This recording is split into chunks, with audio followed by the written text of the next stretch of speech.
வணக்கம். உங்கள் ஆத்மயோகி திருவண்ணாமலை. சித்த வைத்தியம், சித்த மருத்துவர்.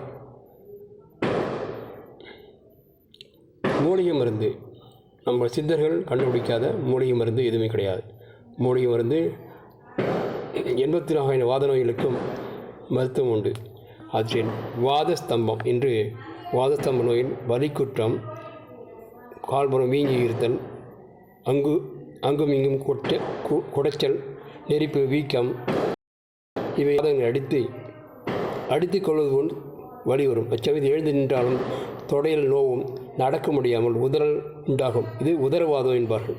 இது வாதஸ்தம்பம். வாத கர்ஷண நோய் இது இடுப்பிலும் குளிகாட்டுப்பட்டால் நடுக்கம் வரும். இது வாத கர்ஷணம்.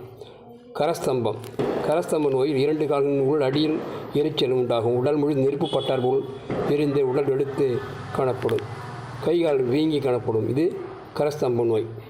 இப்போது இவ்வாறு வாத நோய்கள் அனைத்திற்கும் மருத்துவம் தரப்படும்.